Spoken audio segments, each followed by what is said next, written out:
Joaquin Phoenix was actually offered the Joker before even Heath Ledger got it? Interesting. And why didn't he get it in the first place? And is that the definition of fate of what actually happened? So we'll discuss that. Melissa Barrera was speaking out about Neve Campbell not even reaching out to her after she was canned. Should she have? We'll discuss that. Will Roxy finally win one today and defeat Roka's big day that he had yesterday? So many questions. Apple Podcasts, Spotify, anywhere podcasts are found. Make sure you do that. It's myself. It's Roxanne Stryer on the show today. Let's do it, everybody. It's the show. You know it. You love it, I hope. And here it is.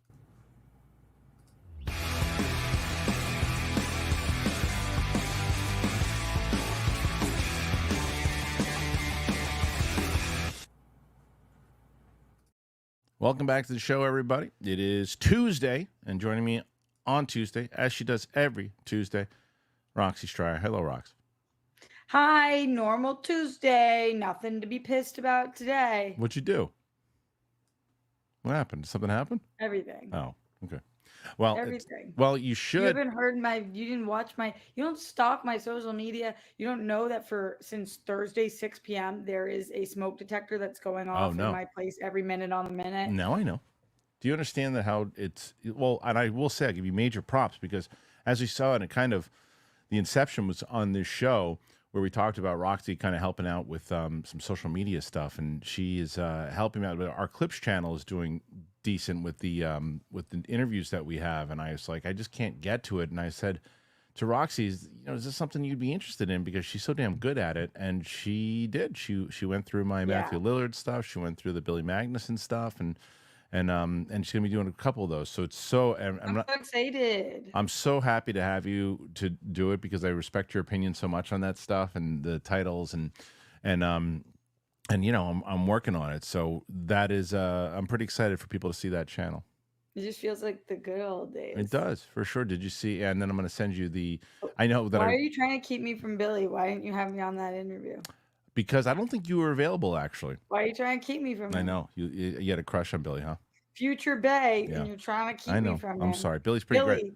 Somehow, randomly, the most normal actor I've ever seen in my entire life, and you were like, "Nah, I'm not gonna have Roxy on that show." I'm sorry, but Roxy, he was everything you could have dreamed for. He was a good guy, and so the guests we have are so good. And listen, this is something you've been talking about here. You are the only person so far on the show that we have that has not won yet.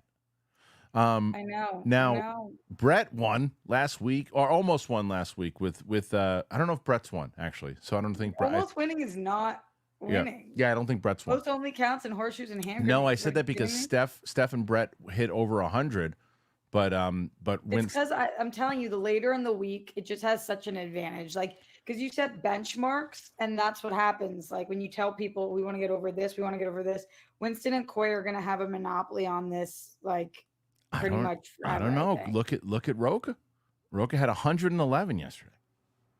Yeah, there's just there's no way he wins the week. You don't think so? No, I don't, because I think people are just. Although maybe he does. Roka has a great way of getting people to support. He really does. It's true. Does. So I mean, 110 is or 111 is a tough one, but you're started at 10 thus far, so that's good. And we got a lot of stories to talk about, and I'm excited to do so. So the first one is this Joaquin Phoenix story, and you heard this, right? Yeah, I did, which I was kind of surprised about. Yeah, so we'll get into this. Let me blow that up a little bit so people can see it. Blow it up, watch it all fall out. There we go. Yeah, watch it all fall out. It's the Yankees season right now. Yeah, sorry, my dude. It's really awful. It's really awful. And I see. Yeah, but here's the thing, and I'm going to reiterate this. When I spoke to you last week about it. Shockingly, you said they're your second favorite team, which I still don't really understand, but I respect it. It's only because my whole family lives there. My mom grew up a diehard Yankees fan, so like it was in the household. I understand it. I get it. Yeah. But I would understand if you were like, I can't wait for the Dodgers to win. Screw the Yankees. After that, because you're a Red Sox girl, right? Mm-hmm. And you have the added bonus that you live in LA. Okay. Yeah, it has been fun here. I will say people are in kind of a good mood. Sure. And so, but I would understand it because you have the reason with the Red Sox thing. Winston's a Rangers fan. He's such a front runner, and I'm going to call him out. Like shredding you right now? He's so. I've been ignoring his texts because he's been so ridiculous that I don't. You can't be a Rangers fan and then just become a Dodgers fan because you live there. And I've been calling him out on the air. I'm going to call him out on Friday. And and Big Balls is really upset with him too. He's going to talk to him too. Oh, yeah. Well, so, this is the one thing Big Balls and I might agree on. Who knows? That's right. That is I'm very excited that was the case. So Winston knows how to get under people's skin. That's for sure. It's true, especially with sports stuff. Did you? I never have a game that's like very important to Boston without getting some kind of a text message from him. Did you? Did you? There we go. I had something in my throat. Did you say that you agree with me? I don't speak to you anymore. Come on, look. I do not. But just turn your head. Hey, thank you. Look at me. You're looking right at me. No, I tried to turn away. I didn't. No. You know what I did yesterday? Your respect. Couldn't care less. Oh, come on. I'll tell you one thing, and then you probably like it too. And I won't do this to you because I got too much respect. I dragged my balls on Roka's face. Come on. No? All right. Bye-bye. She hates me, dude. Yeah, she does. She absolutely hates you. All right, let's get to this story. Okay. So Phoenix talks missing out on The Dark Knight. Story I'd never even heard of until today. With the Joker sequel about to hit digital after a disastrous box office run, the film star Joaquin Phoenix has revealed that his take on the character is almost part of another film. Appearing on, what is this now? Tetragrammaton? Okay. With Rick Rubin, Phoenix revealed that he had talked to Christopher Nolan about potentially playing the Clown Prince of Crime in The Dark Knight. Heath Ledger ultimately played the Joker in the 2008 film, posthumously winning an Oscar for his work. 11 years later, Phoenix won an Oscar for his work in The Joker, or Joker, rather. Phoenix says he can't recall much of the context of the conversation with Nolan and how it went, but he definitely remembers meeting him over the role, and he explains. I remember I talked to Christopher Nolan about the Dark Knight, and that didn't happen for whatever reason. I wasn't ready then. That's one of those things where it's like, was it in me? Well, what is in me that's not doing this? And it's not about me. There's something else. There's another person who's going to do something. I can't imagine what it would be if we didn't have Heath Ledger's performance in that film, right? I don't know whether Christopher Nolan was coming to me saying, you are definitely the person. I can't remember the context of how we met, but I know that we met, and my feeling was I shouldn't do this. But maybe he also was like, you're not the guy. I couldn't say, but it went the way it was supposed to. 2019's Joker went on to make 1.7 billion, yada, yada, yada. So this is more so of like, yeah, he got probably really close, and whether or not he's saying that Nolan wanted him or not, he doesn't remember how it went down. But I think he ultimately says the conclusion that we're going to come to, you and I, which is fate stepped in and we got the performance we were supposed to get. You know what I wondered about all of this? How do you do an entire Joker 1 movie, all the press for Joker 1, and then we get to Joker 2, all the press before Joker 2, and this story doesn't come out? Like, yeah, I know. Why now? Probably to get some more press on it so somebody will watch it on digital. But you know what I mean? Like, clearly he made the choice that he was like, I'm not going to tell this story. And then he changed his mind, because otherwise he would have told this story at some point in the last few years, but he didn't and decided to say it now. It's interesting.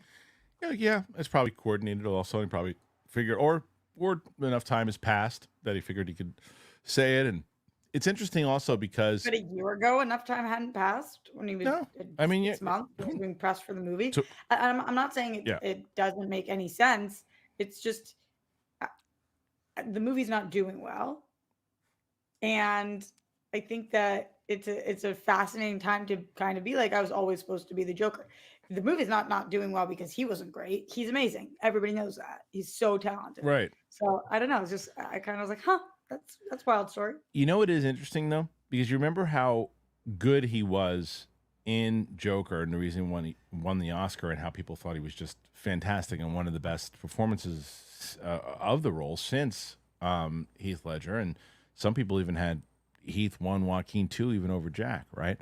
So I do wonder, though, like, do I wish that he would have been cast over Heath Ledger? No, absolutely not. I don't think there's a person on the planet who wishes that, Right. right? However, if he would have been cast and Heath Ledger had never stepped into the role and he would have done what he did, then it would have been even more of a renowned, people would have loved it even more so than ever, because he was, in 2007, pretty respected, even, you know, and probably more well-known, obviously, than Heath Ledger. If he would have been cast, you remember when Heath Ledger was cast, everybody was like, what the hell are they doing? They're casting Heath Ledger as the Joker? But I don't think you would have gotten that with Joaquin Phoenix back then. I don't know. You think so? I think people would have been on board with it and said, okay, let's see what he's got. He's a good actor. There's a little bit more, I think, to him, and I still think he would have done a great They job. just push back on everyone about everything. That's true. So I can't imagine the announcement in the internet being like, "Yay!" Like, Right. I No, don't no, think I've ever seen that. I understand, but I'm saying there's times people get cast, and nobody, when Corn Sweat got cast, people were on board with that. You know, when a lot of people were like, "A no name." who is that? Right. Well, you're not wrong that there's always going to be. The question is the majority. Where's the majority go? And I think that the majority was against Heath Ledger. I don't think the majority would have been against Joaquin Phoenix. Yeah. But like I said, do I think It's before my time, honestly. Like, not the movies, but I was not in the industry yet, so I don't remember there being any backlash against Heath Ledger. Oh wow, yeah, there was at all. Yeah. That's because what year would that have been? 2009. He must have been Or cast 8. in 2008 Yeah, forget what year. because that I was. wasn't living out here yet. So Okay. where I was, it was like just another casting announcement. It wasn't until I started doing the show with you that I Right. even found out that that was a controversial pick.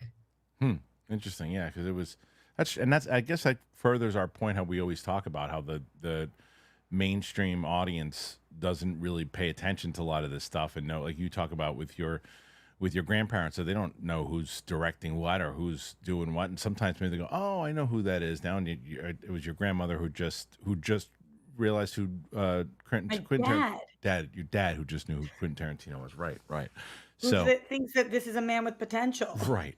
So it's very interesting. It's so fun. Yeah, just I remember. I don't think I could have told you at the time. You know, TDK trilogy is my favorite of all of not only my favorite Nolan movies, but also my favorite of any superhero movies.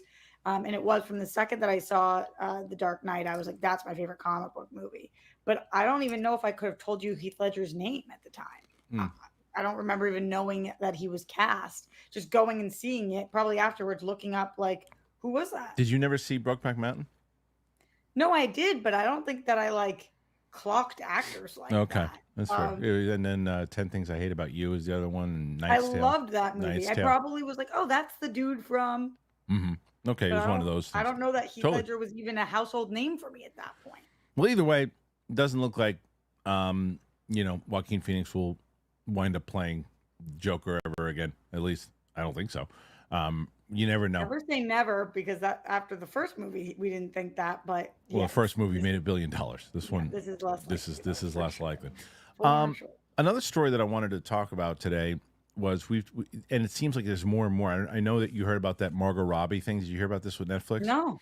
So there's a movie that she was planning on doing, and it looks like it might. I don't remember the name of the movie yet, but it might fall apart. And it's because, again, of the theatrical She's release. producing or starring in it? I think she's doing both. And I think it might fall apart because they are pushing back on theatrical release again, because that's not Netflix's model. I don't think it's a coincidence that Margot Robbie is saying this now, because her and Greta Gerwig are tight. And I think that I think that actors are going to start to strong arm Netflix into doing it. And I think it's already starting to happen, because Greta Gerwig's Narnia could potentially come to IMAX. Oh, this is crazy, because you and I spoke about this. Yeah. Netflix is reportedly in talks to release Greta Gerwig's upcoming new film adaptation of C.S. Lewis's The Chronicles of Narnia novel series on IMAX screens globally, according to a new report at Bloomberg. It goes forward. If it goes forward, it would be one of the streaming platform's biggest business deals with cinemas to date. The Barbie director has stated before how she wants to release Narnia in cinemas. In recent weeks, there have been rumors she may even walk away from the project over this issue. Netflix has steadfastly resisted cinema releases for its films to date, aside from small awards qualifying runs. Part of that is due to Netflix and major theater chains never being able to agree on a business model, as cinemas want Netflix to withhold films from its streaming services for multiple weeks or months. With IMAX, though, which now has close to 2,000 screens in 90 countries, Gerwig and the project's producers have seen an opportunity. The outlet says the giant screen exhibitor has signaled to Gerwig that it would add the film to its slate of upcoming movies if Netflix agrees to a deal. The trade says discussions are at an early stage and no decision has been finalized, and said screenings would be conditional on the approval of cinema chains like AMC and Regal with house IMAX screens. Netflix is expected to spend at least $175 million or more on the film, which is the first in a planned number of films that is tipped to adapt the entire 7-novel series. Previously, the first 3 published novels were turned into films, and the first 4 were done for television. Yeah. What I think was. Let me just interrupt you for a second there. I'm gonna let you finish, Kristian, like so Mike I can Kalinowski. get my 2 cents in. Yeah. When I was listening to your Billy Magnuson interview, Mhm. my man Billy, something that he was talking about that I thought was really interesting that he briefly mentioned was the disappointment of Roadhouse not coming to Right. theaters. Right. And I thought that was a brilliant question on your part. But the way that he answered it was really vulnerable because it is challenging to speak on these things. But he speaks about like one of the real reasons why it's such a bummer for the artists when these movies aren't released theatrically. And it's not just that their work doesn't get to be seen on the biggest of platforms. It really messes up a lot of people's money, finances, Yep. contracts. You don't get the same kind of back end. You don't get the same kind of rewards. And it's the artists who really suffer, and it's the platforms that the streaming services that get these that really benefit, but not the artists. And then they don't get paid for the streams because that was not a fight that was won during the strike. The transparency is barely there. So I think that when we come to Greta Gerwig, of course, a lot of this is about being seen on the big screen because Narnia should be seen there. A lot of this is about her having an over $1 billion movie in the box office and knowing that she is capable of creating things on this level. After Frances Ha, after Lady Bird, this is now the level that she is at. And a lot of this is probably about her protecting her artists, knowing that these actors and the writer, I don't know, maybe she wrote this, I'm not sure, but director herself, that they kind of get screwed on these deals when it doesn't go to theaters. So I think that that's a big part of it that's kind of not being spoken about. And Yeah, I agree with all of that. And I'm just going to play devil's advocate for a second, but I agree with everything that you said. I just think that, the difference is if I'm Ted Sarandos and I'm Netflix, I'm like, yeah, but that was always our deal. We didn't just like change it. It's like it was always our thing. So if you're making a deal with us, that's part of it. And again, if it's told that the report that we always talked about in that last one was that she was kind of told that they could change it a little bit, and the guy who was there before, who's no longer there, was kind of advocating that, we'll get this done, we'll get you some theatrical, and maybe that's why she signed the deal. But as far as them, they could say, well, we don't want to do that. And if you hear that report, it's also because they got to deal with the theaters, and the theaters want a certain cut, and they don't want, and then Netflix has to wait to put it on their platform, and that's the whole reason they want to put it there in the first place. And they don't really care about the extra money that they're getting at the theaters because it's insignificant as opposed to what they could be doing with new subscribers that sign up and all that stuff and whatever. But I do think with this much pushback from people like Greta Gerwig, who is hot right now, and Margot Robbie, who is arguably the biggest actress on the planet, with those two pushing back and leading the charge, very similar to how strikes work. Don't be surprised if more big actors start to do this because of what you just said, because of the money, because of those things. And I don't think this is the last we're going to see of this. The IMAX deal is nice. It is something that I would like to see Narnia in IMAX. I think that's how I would like to see it. But I think Netflix is ultimately going to be strong-armed by big actors to this is going to be more of a common thing. And the good thing about that is when negotiations come up again, I do think that streamers are going to be more willing to hopefully be transparent and give cuts to artists because they're going to see it's not working. Their plan to be like, oh, we'll just put it on streamer and keep it all for ourselves isn't working. There's so much pushback against it.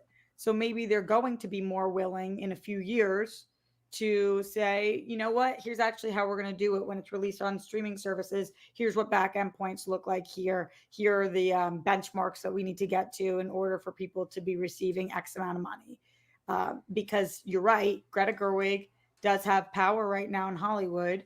Not as much as the big studios have, but she does have some, and she's making waves. And so is Margot Robbie, who you said arguably the number one star on the planet. And I had never thought of that before. I would say, yeah. I would say she's the number one actress on the planet right now. Easily. I mean, for bankability, yeah, it really might be her. So she's also very smart in how she's taken that star power and she's producing things. And she doesn't just produce big, huge things. She produces little plays. She's producing, things on off-Broadway. She's producing. So she throws her name in the right spots to help other people out. And she's also doing the right projects when they're coming about. So that's why I think she's talented. Super talented. Yeah. Super talented. And I think it's one of the reasons that she's the closest thing to a movie star that we have right now where I still don't think she's powerful enough, because I don't think any actor is anymore, to get people in the movies with their name alone. No. That just doesn't happen anymore. Tom Cruise still has more. He doesn't do that. I'm just saying more than her. Yeah, sure, I think sure, but it's like yes, in the fact that you'll say Tom Cruise is in a new movie. What's it about? As opposed to back in the day, well, Tom Cruise is in something. Let's go see it. Yeah, and that just doesn't happen anymore. What do you guys think about this Netflix stuff? You think it's going to happen? You think they're going to start doing more movies like in the theater? You think that Ted Sarandos is going to put his heels in and say no, not going to happen, because they didn't necessarily say that it's Netflix leading this IMAX pitch. They made it seem like the theaters and Greta Gerwig are the ones in this early negotiation. So will it even happen? I'm very curious. Roxy, can you hear when I play these? When I play our sponsors, can you hear them? I used to be able to. Last week I could not. Let's find out about today. I really hope that you can, because I'm going to have to tell you about it afterwards, because this is going to be there's two sponsors I'm telling people about right now. Excuse me, one that you're familiar with, and one that I think you're going to lose your mind for also. And that is Tushy, which we always talk about, and Via. Via to me, I'll tell everybody afterwards. Here's Via and Tushy. As the crisp fall air now rolls in and those leaves begin to change, don't rely on pumpkin to spice up your life. You got to embrace the natural power of cannabis this fall with Via. Whether you're lounging by the fire or you're exploring new adventures, Via's premium, federally legal cannabis products are your perfect companion. Farmed and crafted with care in the U.S. and trusted by over 500,000 customers, Via has a product for everyone. Via is well known for their premium THCA flower grown indoors in the state-of-the-art facilities and harvested at peak THCA levels to emphasize a natural aroma and flavor. They're constantly adding new strains to its website every week, as they're always receiving fresh new strains from their independent farm harvests. Via is also well-renowned for their award-winning THC and THC-free gummies. Yum. They sent me some. Loving it. Digging it. Big fan. Especially after I moved, I needed a place and I found Via. If you are 21 and up, check out the link in our description and use that code Kristian to receive 15% off. After you purchase, they're going to ask you where you heard about them. You got to support our show, and you tell them that we sent this fall. Enhance your everyday with Via. Come on, you are thanking me already. You know, the spooky season, it's here. And there's no reason that your bathroom routine should give you the chills. If you're haunted by nagging sensation that you're not clean after you wipe, it is time to make the switch to Hello Tushy. I've been using Tushy for a long time, and I have 2 of them in my house, and I really love them. I'm so excited to tell you guys more about them. Hello Tushy is the modern bidet attachment that uses a stream of fresh water for a complete and soothing clean. The Tushy Bidet, it attaches to your existing toilet without the need for additional plumbing or electricity. Installation, simple. Takes less time than it does for you to go to the bathroom, just under 10 minutes. Toilet paper only smears your poop around, but with the Tushy Bidet's nozzle adjuster, you get a precise clean every time. And every Hello Tushy Bidet comes with a 30-day hassle-free return and a 12-month warranty. Get one of these, especially for Halloween. Get one. Clean your butts. You guys will be thanking me, I promise you. Ditch the toilet paper. Finally feel shower fresh with Hello Tushy for a limited time. Our listeners get 10% off their first bidet order when you use that code BIGTHING at checkout. That's 10% off your first bidet order at hellotushy.com with that promo code BIGTHING. All right. So, thank you to both Hello Tushy and Via. Roxy, did you see what I was talking about with Via? No. Oh, I just sent it to you. I texted it to you. Oh, I didn't see. I was only looking at my phone. Shoot. Well, Via to me, as I've always wanted a cannabis sponsor. I got one, and I will tell you that even last night, I had a nice day, but they custom make these boxes for you. And they Good packaging. Oh, it's the best. It's so good. It really is one of the best things I've ever had. And Is it all gummies? No, it's everything. And they put together a whole thing. But I had one of those last night, but it's just for sleep. And I slept so well. And I was just like, oh man, this is, and I already said, it was so funny. I've seen the audience respond to sponsors that they really dig. I've never seen a reaction to that yesterday. People were like, really? Yeah, they're like, this is the one I'm getting. I'm getting this. I already did my 15%. And it's like, if people like me, they will get this because I want this sponsor until the day I die. So there you go. And then you can wipe your butts with a Hello Tushy. Or not wipe, just spray it in your butthole. That's the whole purpose, That's the whole point. So now the other, we were going through our clip outs, and one of the ones that's on there that I haven't made public yet are the Katie O'Brien clips. And a lot of it we were talking about Ant-Man and the Wasp, or not Ant-Man and the Wasp, Ant-Man Quantumania. And there's new news with that because apparently it just made a profit. The movie came out. Really? Movie came out what, February? Or was it last year? When the hell did that movie come out? I don't remember. I don't know. Look. Was it beginning of this year? I don't remember. No way. No, it was last year. It was last February or something. Was it that long ago? Yeah, right. It was last year. February 17th, 2023. Yeah, that makes sense. It just made a profit, apparently. So Marvel Studios' Ant-Man and the Wasp Quantumania premiered. What happened to you? Well, the microphone just decided to fall. Good. I have to adjust it and haven't had an opportunity to do it. Marvel Studios' Ant-Man and the Wasp Quantumania premiered in February last year to a weak reception and a lackluster $476.1 million worldwide gross. It's a film that's mostly famous these days for being both the big screen start and now likely end of Jonathan Majors' Kang. In addition, it was noted for its poor quality visual effects that really brought the issues with Marvel's post-production pipeline into the public conversation. There's a new report of Forbes that has gone into the film's finances, and the project was shot in the UK. The production company for the title had to file financial statements that are eventually released for public disclosure. By doing this, they benefit from the UK's tax credits, which gives production a cast reimbursement of up to 25.5% of the money they spend in the country. According to the outlet, that reimbursement came to $58.2 million. The outlet indicates the film total cost came in at $338.370 prior to the reimbursement, which brought net cost to $330.088. They also indicate the total revenue generated from the film stands at $330.176 million, resulting in a net profit of $88,236. So they made about $88,000 on this movie. However, as the piece goes to explain, the result here is as much of a case of clever accounting and working within UK tax laws than anything else. So it shouldn't be seen as final numbers. So it's still a failure, but it's not one of these kind of monumental losses that will say like the Marvels was. Like it's interesting that you can just maneuver the system that way. Yeah, that's why they shoot. That's why they don't shoot in L.A.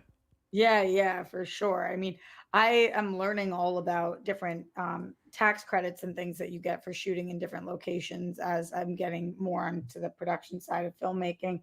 And it's so crazy to me. Like, I didn't realize when people were talking about these tax credits, I thought it just meant that, like, you get tax breaks or, you get a return.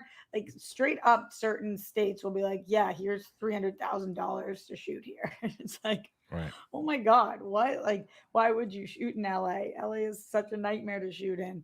But yeah, this is smart. Good for them. Yeah. I'm glad that this wasn't such an epic failure. I don't know if you know this, Kristian, or remember this. I actually loved this movie. I do remember So, that. Yeah. yeah, and I know that I'm one of the onlys. I think you might be Um, you might be the sole person that loves I it. might be the sole person. That loves I it. had I thought that this movie, it really truly reminded me of being on drugs, and it was so fun. Fair.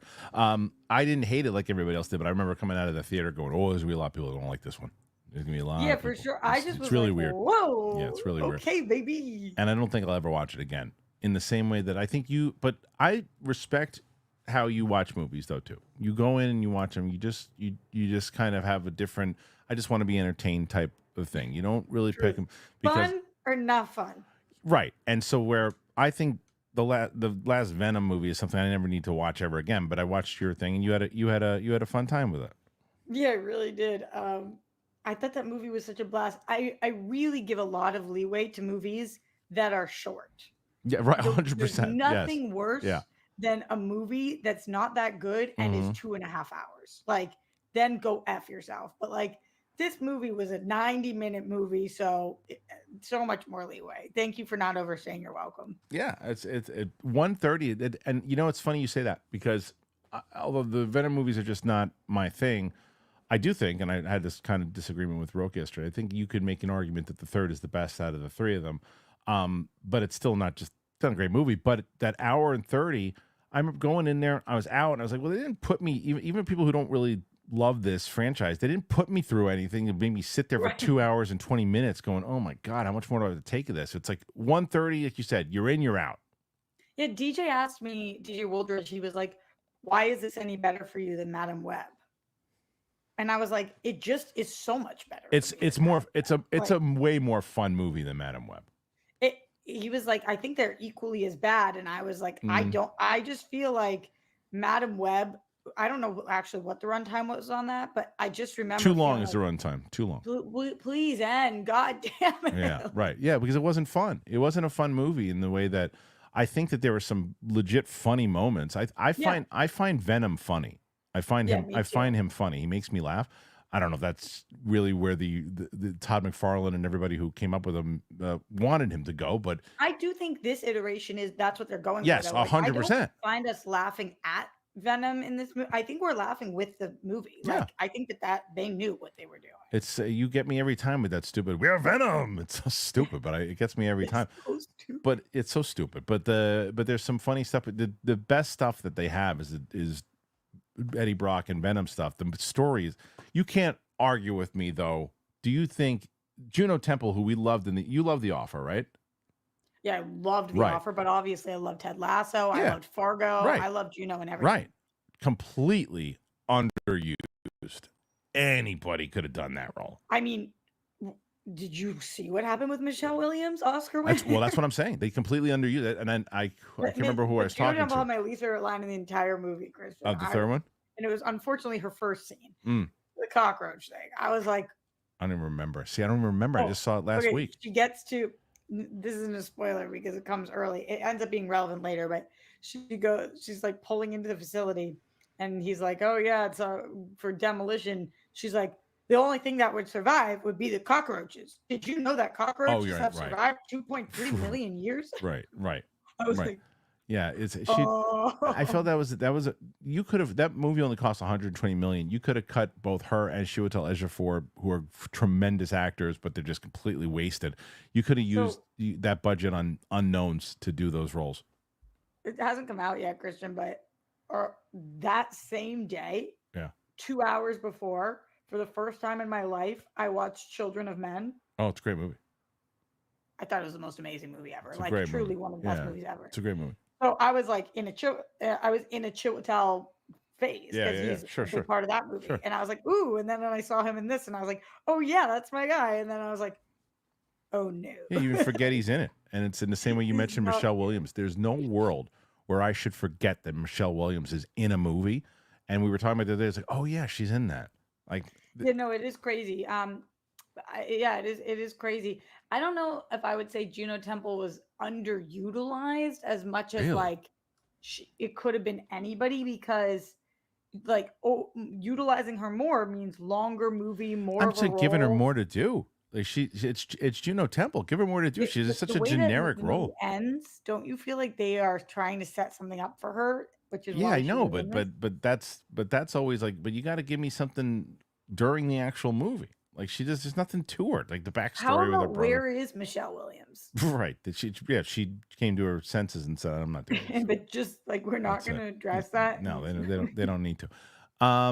All right, let's do Roxy. Another blonde girl. Bring it a different Uh, blonde, and we different will. role. It's fine. We have more to talk about movie wise, but you currently you're 20 or 19, I should say. So you got Wow. you got a lot to go. We're not even legal Nope, to drink. to drink. You got to We are legal to fuck. there you go, Rox. There you go. Okay. Let's go, squad. All right. So I mean, hey, I wouldn't. I'm just saying. you went there now. though. You went there, right? I have to sit in it, which is the worst part. Hey, hey, hey, I heard what you said.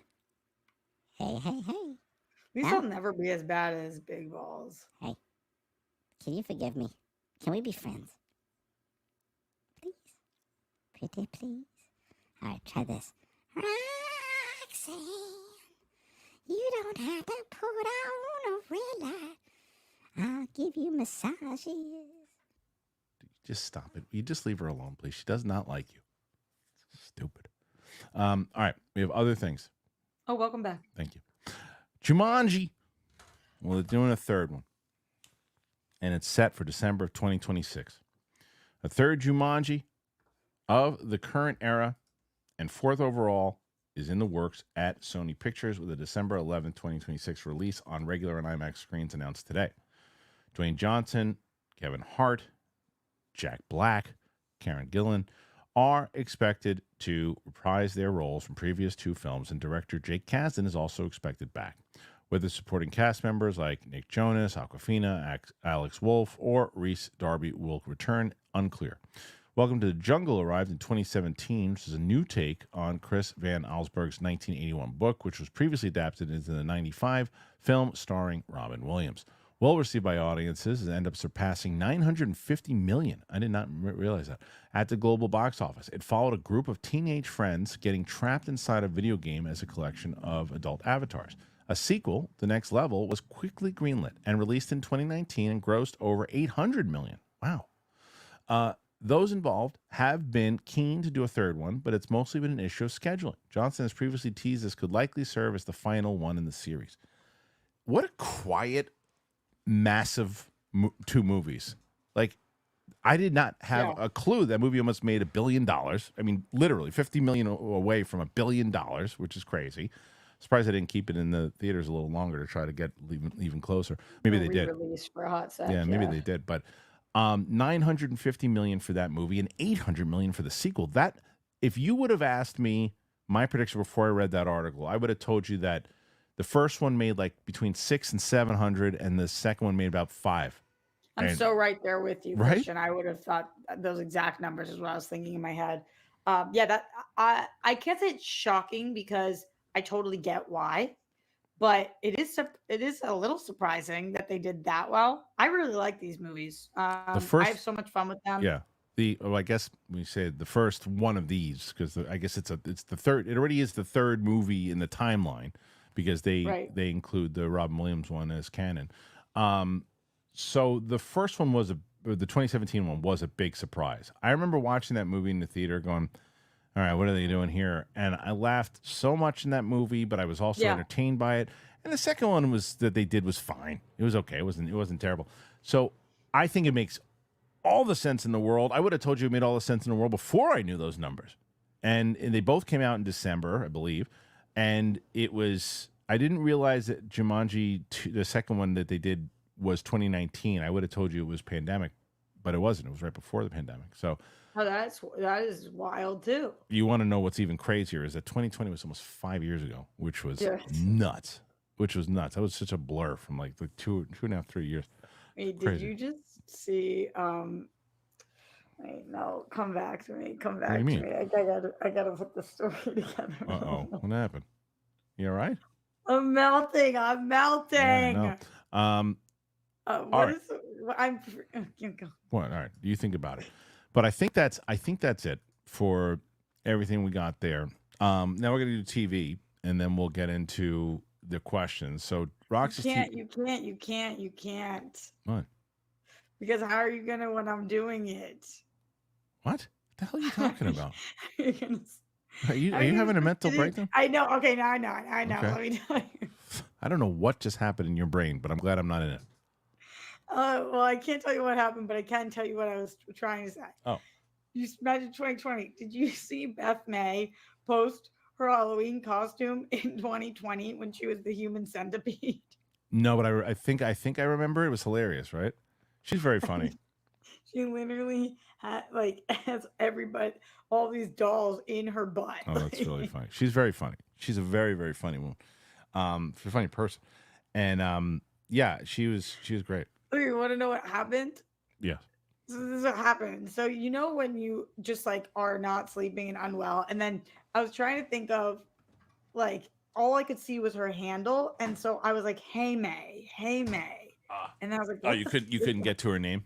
No, and I was like, No. "Hey May, who's Hey May?" And it's like, "Hey, it's Beth May," or Hey something. May. And I was like, Hey, I can't butcher this. She's actually our homie, and like Yeah. I really like her. And I couldn't move on, so then I had to go to Instagram, see my recent activity. I commented on the post, and I It's was really like, good. "Hey May." Yeah. Someone said, with that, Roxy already got her shipment of Via. Yeah, it makes sense. You must have. And this is why I read it all the time. It's like, is Roxy absolutely toasted on these shows? Which I'm never. No. Because I'm not. But I get why you just asked. Okay. Well, let's get to your TV picks. You got some good ones. Yeah. Let's start. What do you got? Only Murders in the Building had the finale last night. I think this was another really good season.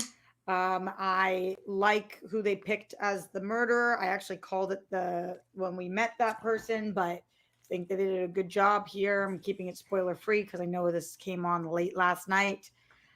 These three are the big three. They're awesome. So many celebrities this season. You know, Zach Galifianakis, Eva Longoria, Meryl Streep, obviously on the show. It's just like crazy hit after hit. Eugene Levy. So many people. Paul Rudd. I was thinking there was going to be one of those people was going to be a big death. But clearly now all the celebrities love working on the show, and they all are like, "Don't kill me off." That's okay. So that just their finale just happened. Yep, finale just happened. All right, next one.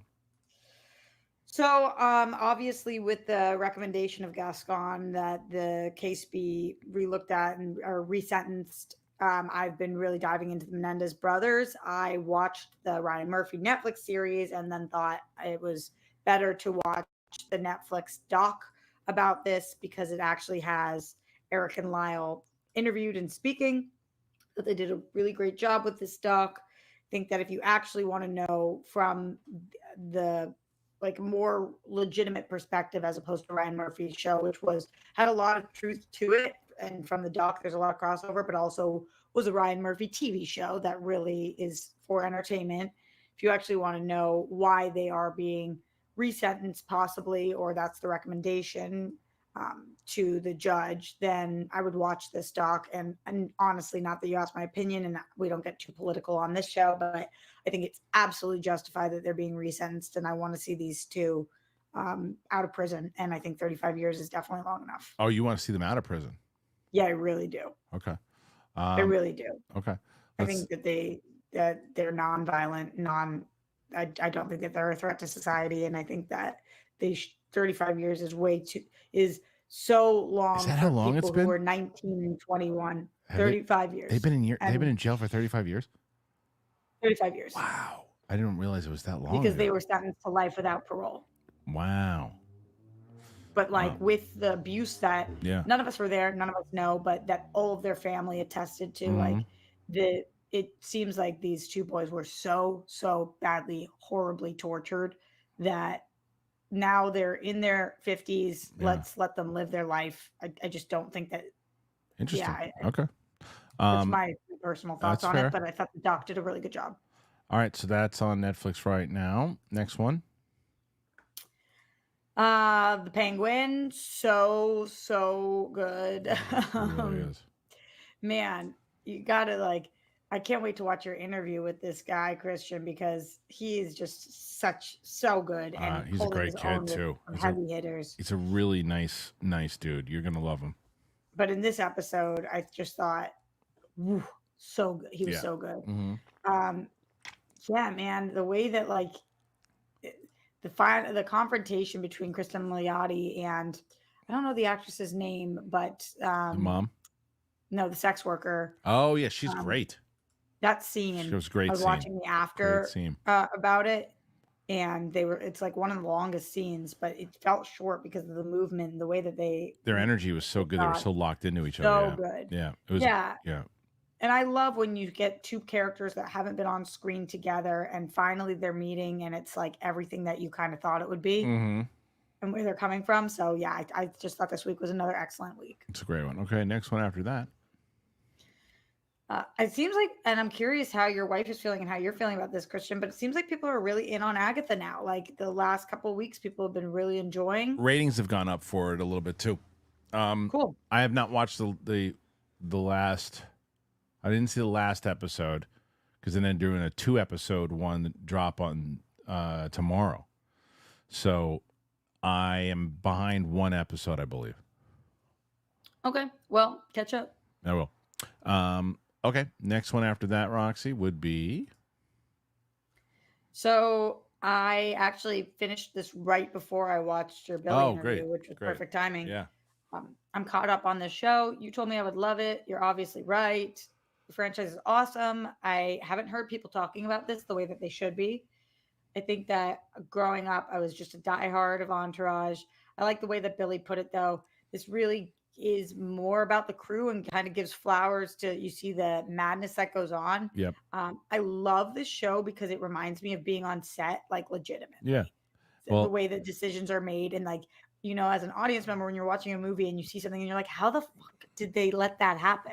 Right. And I this love show what Billy is told me. I love what Billy told me about how like a lot of these stories are based on like true stories. Yes, I love that too. That was great. for sure. Like, So let me ask you a question. Doesn't it look like Daniel Bruhl is playing Chris Stuckman there? Look at him. Looks that's just like hysterical. looks just and like Chris absolutely. Stuckman. Looks just like him. Look at He him. looks just like him. That is there. hilarious. All right. Just like him. I didn't even realize that. I think you got one more, which is this one. I was surprised to see this on your list. Oh, I'm obsessed with Shark Tank. Oh, okay. I'm absolutely obsessed with Shark Tank. I love this show, and I decided to put this on my list because it's back. I'm gonna miss Mark Cuban so much. Who's not gonna be he's on the leaving? show.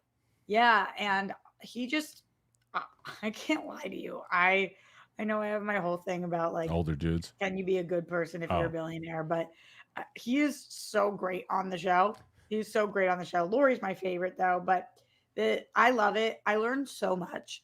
And I know that not all the products are a success, Right. and that it doesn't always work out. And even the ones that get signed on the show, not all of them actually come to fruition. But like to me, it's just so cool. I never went to business school, and I didn't learn a lot of these phrases. And like I'm on the show, I watch the show, and I'm googling stuff about like different terms that they're using, and I just think it's a really cool show that it exists. Yeah, I mean, for sure, it's those types of reality shows that I don't watch. I've caught some, and I've always felt they're very entertaining, positive, and showing people the business and how these people their minds work. So I think that's a show to me that is I understand A, why it's on, and B, I'm glad that it is. I'm glad that it is. They had the founder of Raising Cane's that was on. They always have like the Blumhouse guy or like different people that come on. That it's just cool that they change up some of the sharks, and then you get to see their expertise. That's and, cool. Yeah, I'm so into this, and I think that it's not something you have to watch religiously. It is something like you said, Kristian. You can kind of put it on, like you're at the gym, or even if you want to listen to it as a podcast. Just it's cool to learn about. It is. There was a huge controversy Uh-oh. controversy with the one in Canada What because happened? did you see the Simu Liu segment? No, what happened? These two people came on and like thought that they had invented boba, and he was like, "This is a very, very popular Taiwanese drink that you guys have nobody on your team that knows about, and it's just like absolutely egregious." And it went super duper viral. Oh, no. No, I didn't see Kind of that. felt bad for everybody, but Didn't see I that. understood exactly where he was coming from. Simu's my guy. Yeah, So. you have to send me that clip. Well, that's it. That's your TV stuff. That's some good TV picks. Yeah, That's I some good got ones. you. All right, before we move on, sad news today that just broke, and someone of no. my childhood, probably more so than yours, but you still will know the movies, whether it's Mr. Mom or Young Frankenstein, Tootsie. Terry Garr passed away today. And Terry was, I mean, again, Young Frankenstein is one of my favorite movies of all time. So the comic actress and singer who brought her buoyant personality to Young Frankenstein was Oscar nominated for Tootsie, died on Tuesday in Los Angeles after a long battle with multiple sclerosis. She was 79 years old. An influential performer to comedians, including Tina Fey, Garr was a familiar face in dozens of TV shows and films of the 70s, 80s, and 90s. The actress revealed in 2002 that she had been diagnosed with MS and she suffered an aneurysm in 2006. After starting her career as a dancer, Garr first gained attention as Inga, the saucy assistant in Mel Brooks' 1974 Young Frankenstein, who greeted Gene Wilder's Dr. Frederick Frankenstein with the memorable, "Would you like to have a role in the hay?" On Friends, she played Phoebe Abbott in 3 episodes in 1997 and 1998. That's probably where you know her from, right, Rox? I mean, I know her from many things, but immediately it's Yeah. what comes to mind, of course. Close Encounters of the Third Kind. She was the wife of Richard Dreyfuss. She was in Tootsie. She went from Ohio to Los Angeles. She was a legend. She was an absolute legend, and that's terrible about MS, and it's horrible to live with as long as she did for like over 23 Man, years. MS is such a beast. Papo Yeah. has MS. He's 99. And my best friend on the planet has MS as well. And she was diagnosed when we were young, too. A lot of people are diagnosed in their 20s. And now there's just so many treatments for it. It's Yeah. just gotten so much better. Yeah. Typically, what people do is do every 6 months, if they can, they'll do an intravenous, and then you live like normal for 6 months. But we are so rapidly making advancements when it comes to MS and so many other diseases that what you hope is that you outlive the problem, and that science catches up. And so it's so hard to hear stories like this because MS is not a death sentence now. But for some people it just acts differently in their body, or it's just too little too late. Just horrible. Horrible. Yes, I think of her in Friends, because she's one of the most amazing parts of the show with Phoebe. Yeah. Tootsie was like my mom and I used to just that's great. we loved Tootsie. We loved Tootsie. Of course, Young Frankenstein. What a bummer, man. It's so crazy, all of this. Not to be on my fucking high horse platform again with being political, but there's so many things going on in the world right now where we just are killing each other. And it's like, all of us should be fighting these terminal diseases that get us, that just, if we put all of our time and effort and money and research into, we could eradicate them. Sure. So, yeah. Well, she was wonderful. Again, Young Frankenstein. Have you ever seen Young Frankenstein? Of course. Okay. It's actually was the main inspiration for Crust. Oh, okay. It is just genius. It is so it is a genius. Young Frankenstein's amazing. It's just a genius movie. I love it so much. So, as we always say, love and thoughts go to her family and everyone else too. And she was great. She just was great. So, all right, no easy way to transition out of it. We're going to take your questions in just a moment. And before we do, I will tell you guys about BILT. And as I said yesterday, if you haven't taken advantage of BILT, I've talked about them almost every week. I don't know why you wouldn't, especially when this is the kind of deal you're getting. But check out BILT and please consider it. It'll change you. It'll change you. BILT. I really hope that people are going to start taking advantage here of BILT, because listen up, renters. If you ever feel like you're stuck in this loop of rent payments, just watching your money vanish into thin air, it is time to turn that rent game around and start earning some serious rewards, and that's where BILT Rewards comes in. You've done that before. You've been there. You're like, I'm burning cash with all the rent checks. I'm there all the time. I feel like it. It's frustrating. But here's the deal.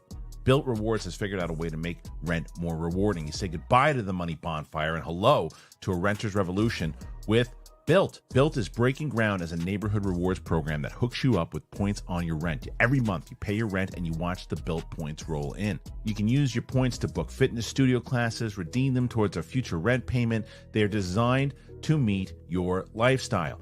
Pay rent hassle-free through the BILT Rewards app. Your rent game just got a major upgrade. BILT points have consistently ranked the highest value point currency by the Points Guy and Bankrate. Earn points by paying rent now when you go to joinbilt.com/bigthing. That's joinbilt, BILT.com/bigthing. And make sure to use our URL so they know that we sent you. Joinbilt.com/bigthing to start earning points with your rent payments today. All right, make sure, as I said, check out BILT. Go in our description.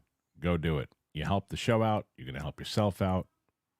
And I'm telling you, this is a game changer. Am I legal to drink yet or no? Are you legal to drink yet? The hell, what's going on in your head today? In the comments, how many? Okay. 26. You're at 26. So you got a long way to catch up to Roka today. So yeah, one of these days you're going to win. And you know what's so crazy? Is that you were like the Michael Jordan of SEN when it came to those things. I know. Because I worked so hard to prep things for the shows. Yeah, it's true. Now it wasn't because they liked me the best. It was because I produced the best shows. Fair enough. Well, we got a lot of comments. We got a lot of good ones. 27 is pretty good. Steve 5 or Steve S. Hi, Roxy. Here's some love from down under. My old ass. I hope you reach that 100 club. This show entertains me so much while I'm gardening for work. Well, I love that. Thank you, Steve. What a nice thing to say. Gardening for work. That's nice. I hope it's lovely outside. 100% it is. Roman Fedorak, the great Roman. Hey, all. Sending all the good vibes your way today. Here is to Roxy winning the week. Oh, they're trying. Thank you. They're trying. So sweet. They're trying.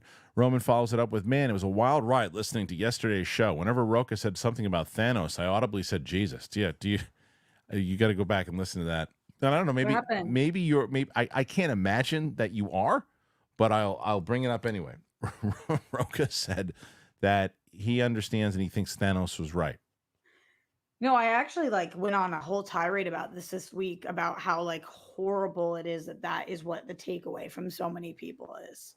And how worried I am about society that's what a lot of people think. He put his heels down in it. He was thinking. Yeah, he's not alone. A lot of people think that, and I just think it's disgusting. Oh, okay. Well, I'll have to have him on the show so you guys can debate it. He actually wants to come on and be on a show with you. I loved hosting with Roka. Yeah. We were always so great together. Yeah. So we'll do. You can call him disgusting. We were going to be on a show together. We were. And it got canceled. Which show was that in? Oh, was that? That was our Collider 2.0 show. Oh, okay. Was there gonna be another show? I don't remember. Yeah, remember? No. You don't remember that? No. Block that time out of my life. What? I was gonna do a whole show with Perry and Dorina and Mark and Roka, and that was gonna be taking you into 2020, right? Yeah. Okay. I think I kind of remember that. But then I came in for the first episode and. Oh, and that's when the shit went down. Okay. Oh, that's all right. Now I do remember. Mike Joyce says, "Hey, Screen Junkies is active again. Will Roxy appear? Is it active again? What is it? I have no idea what they're talking about. I don't either. Who's on it? I don't know. I didn't.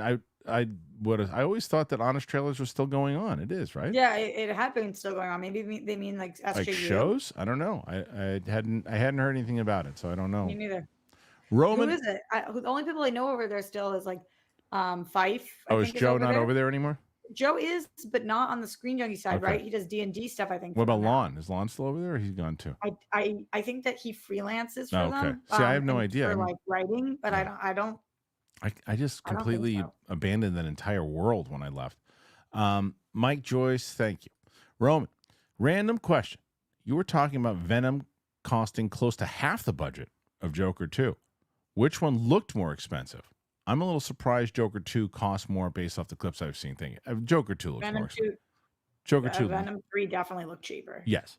Joker 2 looks way more expensive from the way that it's shot, from the big sets that they have. It looks completely more expensive and unnecessarily expensive. Joker looked very expensive. Yeah, very expensive. Ewok. Top 3 most anticipated TV shows of 2025. Mine are Stranger Things season 5. That's in mine. Andor season 2. That's in there for me. And the new Game of Thrones spinoff of Night of the Seven Kingdoms. That's also something for me that I'm very excited. I don't know. Roxy probably knows more of what's coming out in 2025. Is that 2025? I thought that was this year. Is it? Is it the beginning? Severance is next year. It's the beginning of 2025. Severance. Okay, that's up there for me too. Maybe more so. The Stranger Things and Andor season 2 are definitely in my top 3. Severance might be in there though. Severance is pretty damn good. Severance. Yep. Armada. Are y'all gonna check out that new movie Here? Well, I missed the screening last week. What is it? The Tom Hanks and Robin Wright movie. I have not even heard of this. They're reteaming with Zemeckis. H-E-R-E or H-E-A-R? H-E-R-E. And it's like one location really. It's like this is a Zemeckis movie? Yeah. And it's this couple that then they do a lot of deep fake stuff, but this couple, it's Robin Wright and Tom Hanks, and you see them in this apartment. I think the whole thing's just shot in this one, it looks like one angle really, in this apartment. And you see them like as they're young and throughout the whole entire life, and then you see they show the whole movie in the trailer. So I would tell you to watch the trailer, but it's like literally the whole. I'm not going to. It's like the whole movie. So I do want to see it. Paul Bettany, Kelly Riley. Kelly Riley is like my favorite actress. Oh, it's a great cast. I was very excited to see it, but I missed the screening next week. So eventually I'll get to it. I can't believe I've never heard of this. Just look at the poster, never seen it. Interesting. Haven't watched the trailer. It's coming out soon. It's coming out like next week. Mike Joyce. November 1st. Yeah. That's true. Roxy, how is It's not Papa? next week. That's this week. Yeah, it's right. It's right on the corner. It's tomorrow. 2 days, 3 days, whatever. Roxy, how's Papa? Papa doing? Did he vote? And how you and Grammy did? I don't know. This is grammar. It's not. It was like it said, and Mike's usually good about this, but this one wasn't the best. Roxy, thank you guys for asking. Sweet. Yeah. Yes, I went with Grammy to drop off ballots. Voting is so essential. Yep. I don't believe in telling people how to vote, but I do believe in reminding people to vote. And we are 1 week away, so get in your ballots.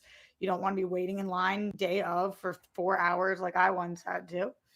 Papa's doing okay for being 99. It is, it's full time. Kristian knows. I'm full time there, helping as much as I can. It's he's got a lot going on, but love him. He deserves like the most beautiful life ever. So that's great. That's great. Yeah, good. I'm also very glad that Mike asked about that. It was nice. Aaron Ambrose. Sorry for making fun of your grammar. I know I'm probably beating a dead horse here, but Kristian, I'd still love to see a reaction to episode 1 of Superman Lois. You don't need to catch up in time for season 4. People will still watch. I'm still that's been the debate, whether or not I should try to do it. Roxy had said maybe not because you're gonna miss the finale by the time you get to it. But I thought about trying to do. I don't know. I don't want to deter you from it. Right. But yeah. I mean, look, I can always try episode 1, and if it eats crap, I won't do another one. If it does well and people want me to watch another one, then I'll do another one. I think that I might actually do it. Derek Johnson, the Wayans brothers are making Scary Movie 6. I'm excited. How do you both feel about these types of movies? Did Scary Movie have 5 movies? I only remember 2 of them. Me too. I didn't really. They made that many. Take my strong hand, child. Oh shoot, Rox! You know what? That reminds me. I completely forgot about that story, and I really want to cover it, especially with you. Scary movie? Scream. I want to cover that story, and then I'm going to get back to the questions because I feel like you do want to cover the story. But no. Okay. Go ahead. I'm just gonna. I want to see the story. I want to see it. Okay. Melissa Barrera says Neve Campbell still hasn't reached out. Everyone makes their choices. After sitting out the last movie, Scream icon Neve Campbell was convinced to reprise the role of Sidney Prescott for the upcoming 7th installment in the long-running slasher franchise, but her decision to return was not without some controversy. She said, Sidney Prescott is coming back, and it has always been such a blast and honor to get to play Sidney in the Scream movies. My appreciation for these films and what they have meant to me has never waned. I am very happy and proud to say I've been asked in the most respectful way to bring Sidney back to the screen, and I couldn't be more thrilled. Due to Melissa Barrera, who played new lead Sam Carpenter in the previous 2 films, getting fired over social media posts the studio to be anti-Semitic. A lot of fans turned against Campbell and felt that she should have shown solidarity with her former co-star and declined the studio's offer, feeling that at least reach out for a conversation. Barrera was asked about the situation in an interview and why she declined to comment on Campbell. She did reveal that she would consider returning to finish Sam's story down the line. I've learned it's never to say never, but also a lot of things would have to happen for Sam to come back. For now, next page, next chapter, we'll see what the future holds. It's hard because I was in such a cloudy state of mind, but I was very fortunate. I had a lot of support from the people around me, my team, and specifically my publicist. They just carried me. We haven't spoken, she said. Well, I guess in regards to Campbell, yeah. I think everyone makes their choices, and they think it's best for them. I fully respect what people think they need to do to keep going in this life. So, yeah, I mean, look, I'll ask you this. Do you think that Neve Campbell had that she should have been obligated to reach out to Melissa Barrera because they worked together? Try to separate from what, like the I don't think you can separate Christian. Okay. I think that Neve Campbell is Jewish. I think that That's fair. Melissa Barrera was fired for statements. Do I think that Melissa Barrera should have been fired? No, I don't. But does that mean that I think that she spoke perfectly in the most respectful way? No, I don't. Do I expect people to speak perfectly during a time where there's mass people being executed all over the place? No, I don't. Nobody speaks perfectly. So I don't know whether Neve Campbell would have reached out otherwise if it had been under different circumstances. Yeah. So I just can't I can't speak for her because who knows what she knows going on behind the scenes, or what statements have really been made, or whether those statements affected her differently. But I don't think it has nothing to do with that. I think you're right. I think it was very, very well said. Very well said. I think that is very, very true. That as volatile as that whole situation was, and that you don't know what Neve Campbell is feeling in that situation, and how she felt about the comments in general, right? You don't know. So maybe she just doesn't want to. I just don't think she's obligated to the way people thought she was. Now, it's an argument to make of like, well, it's respectful in the fact that you're taking over this thing and she's had the role and you are coming back now, and they would have canceled it had you not come back. I get it. But here's the other thing. By the time this movie comes out, I'm not going to be as big of an issue as it was when the initial tweets were coming up. I agree. Yeah. I agree. Yeah. So anyway, I just wanted to cover that because I thought it was a pretty big story, and I understand it's not. I don't think it's as black and white as everybody thinks it really is. So. Yeah, it's just so hard to speak. Like, these are the kind of situations where it's like going over to somebody's house for dinner, right? And their family is in an argument, or there's tension or something, and we don't know what happened before we got there for dinner. Yeah, There's you can't. Lifetime. You can't. We only see one side of it. We don't know everything that's going on, and that's why, like, every time people like always thought they knew what was going on behind the scenes to Schmodown or certain things. Why didn't you do it that way? It's like, you have no idea. You don't know what's going on. The 2.5 hour legal phone call I just had on about how I'm not allowed to say this, or I can't say this, or I need to do this because of this. And it's like, you don't know. Like, you have no idea. No clue. And also, like, people, I don't want to say poke the bear, like it's not an appropriate question to ask, but Melissa Barrera probably wasn't going to bring that up, and then somebody asked her. Right. And she's still going to get asked about it too. Yeah. And here's the other thing. She will be back. I think so too. I think that time and money cures all wounds. Yeah. Yeah. We will see, but I think that's probably accurate. Yeah. Armada, how is this monetized when you could see Big Balls We? Can't. So you don't really know what that is. You don't really know what that is. Matt Sinister McCall. Help with goals for writing my second book. Can you set a word count goal for me? I'm too creative, makes a toll on mental health, but I can't stop. Oh my God. A word goal? I'm not sure. What's the average? What's the average book? Take a book that you really like, that you really love in that genre, and set that goal. That's what I would say. That's a good call. Yeah, that's what I would say. Callum Fadian, I would definitely recommend Peaky Blinders, Kristian. I think it's right up your alley, and the whole show is only 36 episodes. Have you seen it, Roxy? Peaky Blinders is so up your alley. Yeah. It's like Makuga's favorite show. Yeah. Yeah, this is really up your alley. I hear that. And I think that I started watching the first one with my wife, and she bailed on it. I never got back to it, but I do want to see it. Green, you moved from LA to New York. This World Series is your fault. I'm accepting that. I truly feel I was going to take the credit if they won it. But I'll have to take the credit that they're getting their asses handed to them. I don't think it works like that. No, I know it doesn't. But that's why I said I'll have to take the credit that they lost. Sure. Oh, they're about to lose. I mean, it's a disaster. They're playing like shit. Levi R. Saw the budget for The Rock's new movie, Red One. I believe Hollywood is now laundering money at this point. There's no way movies should cost this much money. Yeah, what's the budget? It's like $220 or something ridiculous, and it's like wow. It's a freaking Amazon movie or something. So how much of that do you think goes to The Rock? 25, 30, and Chris Evans probably gets 15. So right there before, and J.K. Simmons 8. So right before you even start shooting, you're down almost $100 million just in actors' costs. It's ridiculous. It's ridiculous. So, I think it's pretty ridiculous. Anyway, I hope they have really good crafting. Yeah, I don't know, man. I don't know that. I mean, look, I want to see that movie. I think it looks more fun than people are giving it credit to, and you could get another Jumanji on your hands. As far as quality goes, well, you'd have to have another Jumanji on your hand because monetarily you need to make over 500 for that to.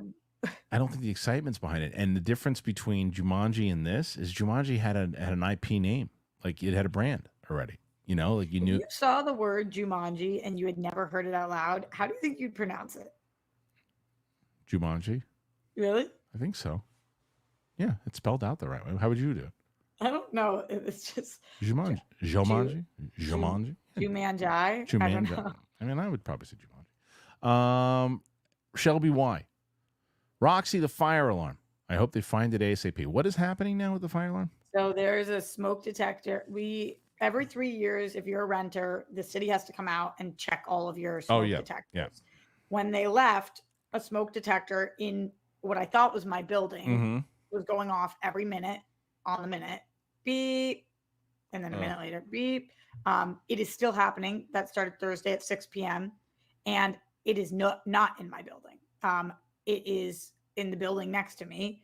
So I have reached out, found their landlord. They have claimed it's not in their building. Some people literally are saying to me that like people who are dickheads will come and plant these like in dumpsters or wherever so you can't find them just to fuck with people. I don't know what's going on, but I'm actually like ready to tear my hair out. Oh, sounds awful. Yep, I can hear it from my room. I can hear it from everywhere. Oof, you I can't hate that. actually hear it in this room on the mic because I tested it, but I can hear it. I set the fire alarm off or the smoke alarms off in my house twice since I've been here. It's been Cooking? great. First time was cooking. Second time was lighting the fireplace. So both ways I had to figure out how to do it. Anyway, GoPie Sam Gadharan. Am I misremembering that Amazon offered some amount of money for Roadhouse to get a theatrical release or more for the streaming only, and Lyman chose the bigger upfront number? Though I agree with Roxy's basic premise. That was what they... There's conflicting reports. There's the report of what you just said, which is what I heard also, and then there's also that no, that's not what happened, and it was actually not as cut and dry as that. So I don't know. But I think that a lot of times when it comes, you look at what they did with Black Widow during pandemic, and Scarlett Johansson just got screwed, and they had to go back and pay her a whole shit ton of money and give her producer credits and other things because they just screwed her over. I forgot about that. Yeah, that was a bad one because you lose points, you lose stuff in box office theater, you lose all this stuff.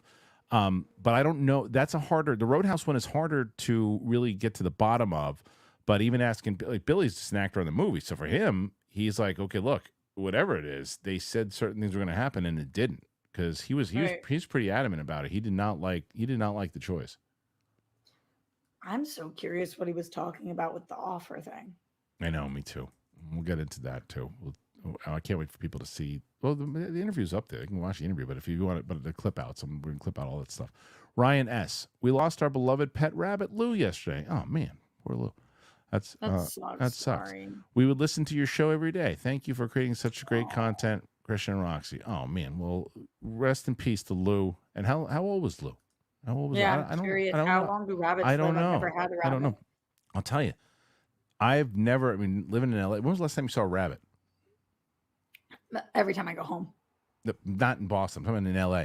Oh, I've never seen a rabbit. Right. So being in LA, and when I lived in Queens, I never saw rabbits, but they're everywhere. I saw one this morning. I saw this one. The dog was trying to get at it. Yeah, we have a bunch on my yard. Yeah. They bring the coyotes. Oh, yeah, because they're all looking to eat them, right? Yeah. Yeah. Levi R., I have a question for you. Do you think Narnia would make money if it was in the theaters? Because the other three movies didn't make that much. Well, the other three movies, the first one did decent. The second one, not so much. The third This has one, nothing to do with those, right? well, I mean, it's based off of the books, but it's got Right, nothing. It's not right. continuing or doing it. It's a new cast, everything else too. The reason why I think it could do better is because you're coming off of Greta Gerwig's Barbie, explosion. You're coming off of a lot of that stuff too. And if she does a good fantasy movie and makes it and changes some things and does some things, yeah, fantasy movies have done well, can do very well in the theaters. The question is, what's it going to be? So I don't know. You're 36, Rox. 36. Wow. It's one of those days today. It happens. It happens. Okay. But 36 people, But but at still, least not that dude who had 5. that's probably the worst one we've done so far. But yeah, 36 is still. I mean, it's definitely 36 is super solid. Evil John Madden. I would love David Ortiz. I would take David Ortiz over Aaron Judge any day of the week. Judge has folded like a cheap suit this postseason. Ortiz is the greatest clutch hitter ever. I had this whole conversation with, I don't know where it was. I think it was Roca yesterday. But like, I hate to. Was it? I don't know if it was. I don't know if it was. We did a Q&A yesterday. It might have been in that. I can't remember. But we were talking about. Oh, it was. It was in a Q&A. I was talking about this with PLD. We do a Q&A that's exclusive for patrons and members, and Cool. that was brought up. Right now, if you ask me, who would you rather have in the regular season? Aaron Judge. Who would you rather have in the playoffs? It's hard for me not to say Big Papi. Aaron Judge has been. I mean, you and me could do better than what Aaron Judge is doing right now in the Yeah, World Series. TikTok has just lost their crap on And, it. and it's not just the World Series; it's the whole playoffs. He just stops. I did everything I was supposed to do in this regular season. I'm not gonna. Good luck, guys. And he just like swings at everything. He's striking out. He's popping the ball out. He's not. Guy hits almost 60 home runs this year, and he's doing nothing. And they're wondering why they're not winning. Their star player is just crap in the bed. It's awful. It's awful. I like Aaron Judge a lot. He's one of my favorite players, but it's just like he is terrible in the postseason. He knows it. He's terrible. He's gonna have to have such a redemption story, unless he wakes up and starts hitting tonight, Yeah, it's possible. or they're just gonna get put out of their misery tonight. Who knows? Brian Percival. Roger Ebert once said, "No good movie is too long, and no bad movie is short enough." Agree or disagree? Yeah, I can understand. I understand the logic behind it. Sure, there is. If there's a really great movie, like just great movie, and it's your favorite movie, you don't want it to end, and so you're just like, oh, I could live in this world forever and just be here forever. Sure, and a bad movie, it's just like, oh my God, end this now. So I understand that logic. Yeah. Yeah. Let's see. Next one. This one comes from Mike Joyce.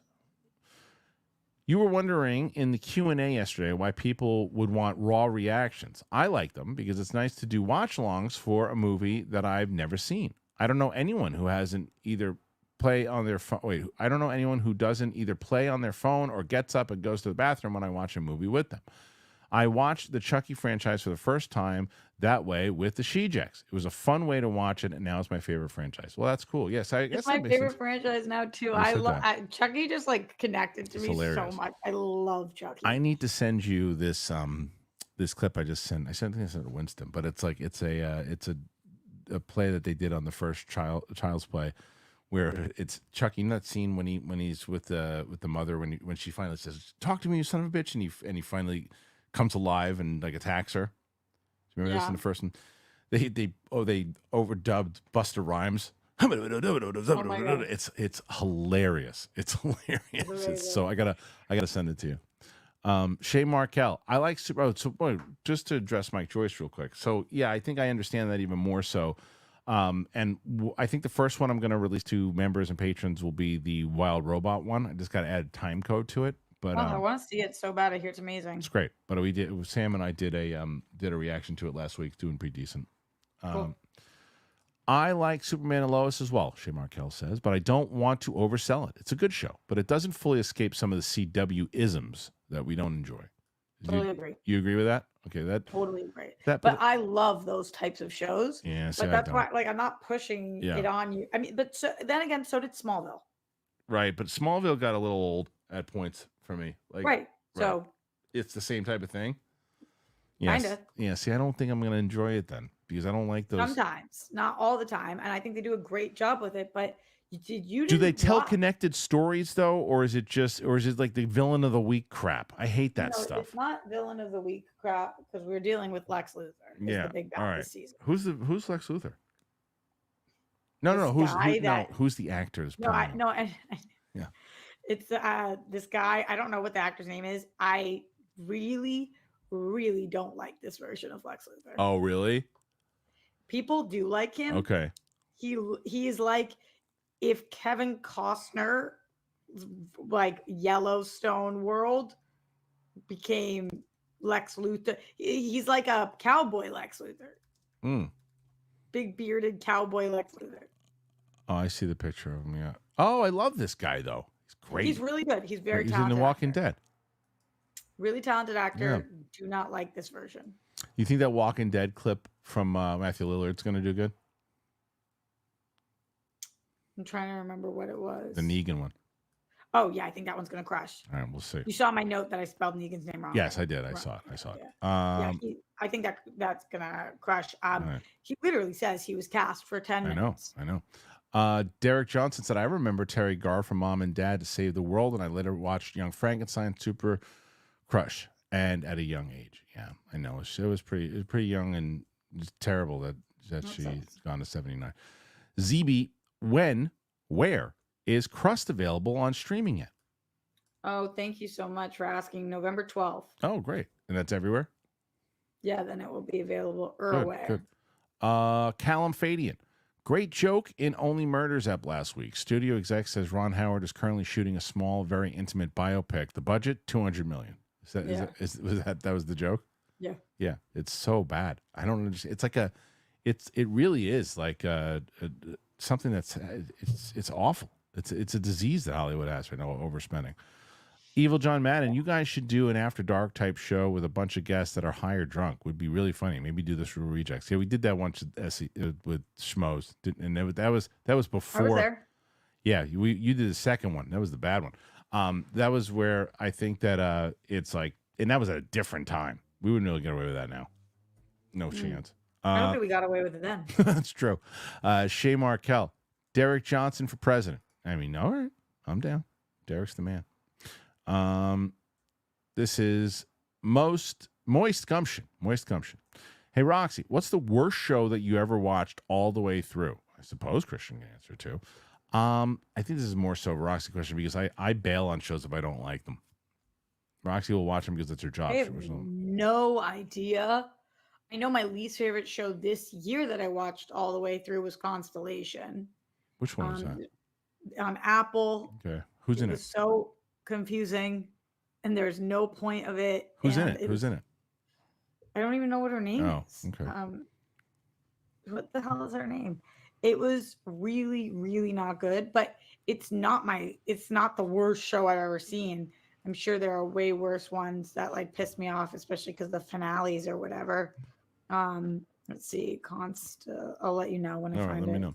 Shay Markel. Hey, Roxy, do you just not agree with Thanos' choice, or do you think his POV makes zero sense at all? I don't agree with Thanos, but I can see his logic. I disagree with society's take being that Thanos was right and there's too many of us and what we should do is kill half the people. Right.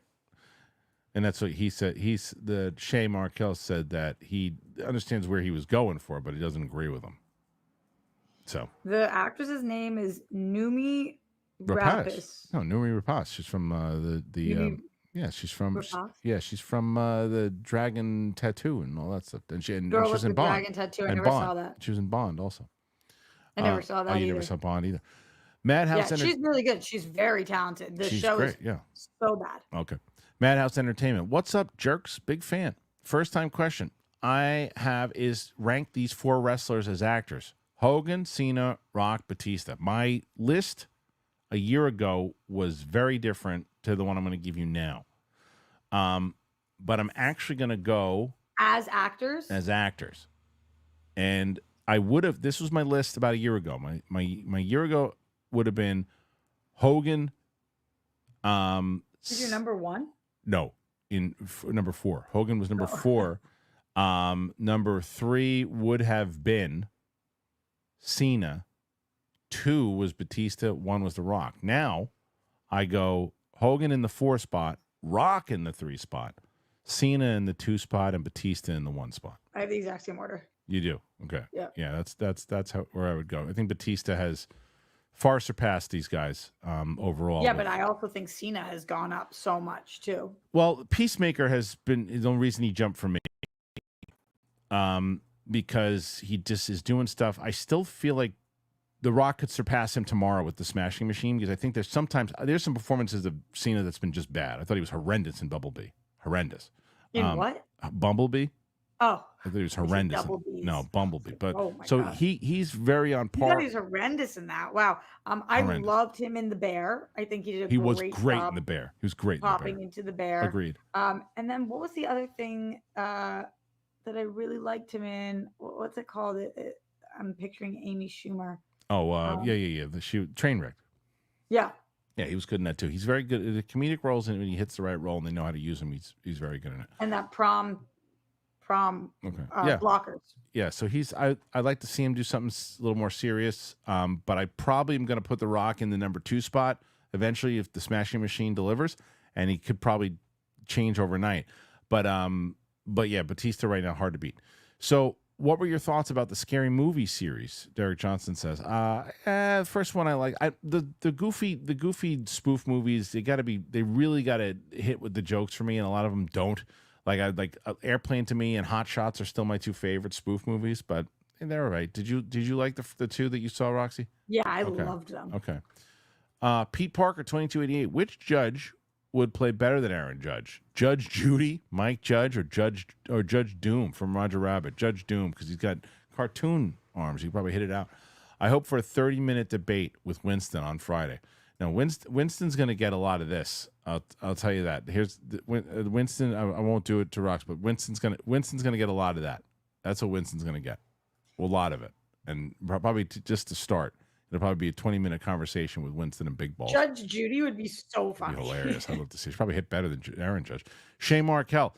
Honestly, whomever sits as the co-host for the day, I root for you guys to win the week. I'm loyal and unloyal. I want you all to win. Go team. That's a great point. Sweet. Yeah. I want everybody to win too. 52 is a sweet number, Roxy. 52. Yeah, it's just, I'm telling you, it is what it is. On Tuesday, I think it's a really tough day. Think so? I mean, all right. For sure. All right. Well, one of these days. JD reviews. Has the smoke alarm been fixed? She said no. Right? No. I said no. Yeah. Callum Faded. I live in Birmingham. Roxy, PB is popular here. LOL. What is PB? Peanut butter? I guess so. Do you hate peanut butter? I love peanut butter. I don't know. Maybe a PB. Wait, the whole thing says PB is popular here? Mm-hmm. I don't know what it is. Did we miss something else? Or is there something we did? I don't know. He's probably going to have to clarify that. Marcus M. DC character you most want to get a project. Right now, especially after talking to Billy, I really want Billy to get cast as Booster Gold. Yeah, but did you see? Yeah, I have a hell of a headline for that one. I did, but that clip's already up there. I might have to rechange. That's the only clip that I put up there from before, so I might have to. Did it not perform? It didn't perform. What did you title it? What did I title it? I think it talks about whether or not he was in talks with James Gunn about Booster Gold. I'll have to change. I'll change it up and try your title. I got nothing to lose. Change it. Ryan King, are you going to see Zemeckis' new movie here with Tom Hanks that's opening this weekend? I'm seeing it Saturday night. I definitely will see it, and I will. How do I not know about this? I don't know. And you're pretty tied in with the new releases for sure. I don't know. Yeah. Day Napper. Kristian, what surprises you more? Getting celebrities in your LA studio or this new one? What surprises me more? I don't know that either one of them surprises me more. I mean, it's I mean, I like. This new one because it's further from the city. Well, I'm renting. Matthew Lillard's response wasn't that the getting best? there. Wasn't that the best? I was crying. It was the best. He was not happy, but it was. That is the best way to handle a situation. Yeah, but it was because of that interview that I said, all right, let me.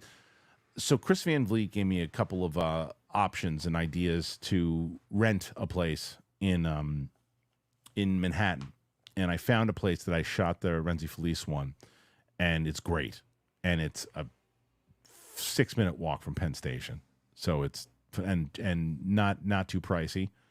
Way more pricier to pay for the either Ubers or car service to get people from the city here. I'll tell you that. So I am, but surprising that I don't know anything. I don't know if I can answer the question as far as surprising goes. But I've been getting more guests in New York than I was in LA. If that says anything. You've been trying harder there, though. I have been. Shay Markel. Hey Roxy, if you think Thanos' logic isn't compelling in a logical way, does that lower him on the scale of quality villain to you? No, you guys are completely misinterpreting. What I'm saying. So let me explain it.